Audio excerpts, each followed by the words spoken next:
Sama skin တွေကိုမှရှိပြီးတော့ကိုမကြိုက်တဲ့ skin တွေရှိတာရှိရဆိုလို့ရှိရင်တော့ရှား skin 65ခုတွေကကိုကြိုက်တဲ့ဟာကိုရွေးပြီးတော့လဲလို့ရတော့မှာပဲဖြစ်ပါတယ်အားလုံးပဲမင်္ဂလာပါဒီနေ့ကျွန်တော်ပြောပြပေးမှာတော့ကူပါရဲ့ event အသစ်ပုံစံလေးလာနေတယ်ဆိုတဲ့အကြောင်းပဲဖြစ်ပါတယ်ပုံစံလေးကတော့ကျွန်တော် mini game လေးဆော့ရမယ်ပေါ့နော်အန်စာတုံးလေးလှည့်ရမယ်အန်စာတုံးလှည့်တဲ့နေရာမှာလည်းကပ်ပြားလေးရမယ်ပေါ့နော်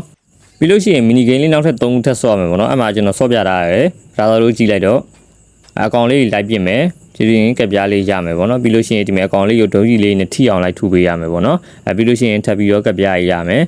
ငါးဖမ်းတဲ့ game တွေပါလေပါမယ်အဲ့ဒီစုပြီးတော့ကျွန်တော်ကူပါစကင်ကိုလဲရမှာပဲဖြစ်ပါတယ်ပြီးတော့နောက်ထပ် future တစ်ခုကတော့ကျွန်တော်တို့အလိုလျောက်ပြတဲ့ emote လေးပေါ့နော်ပထမဆုံး public ရတာတို့ပထမဆုံးကူညီမှုရတာတို့3ယောက်စတိုက်တက်တာတို့ boy out ဖြစ်သွားတာတို့ကျွန်တော်တို့ highlight ထုတ်လို့ရတဲ့အနေထားဗီဒီယိုဖြစ်သွားပြီဆိုလို့ရှိရင်လည်း emote က auto ပြမှာပဲဖြစ်ပါတယ်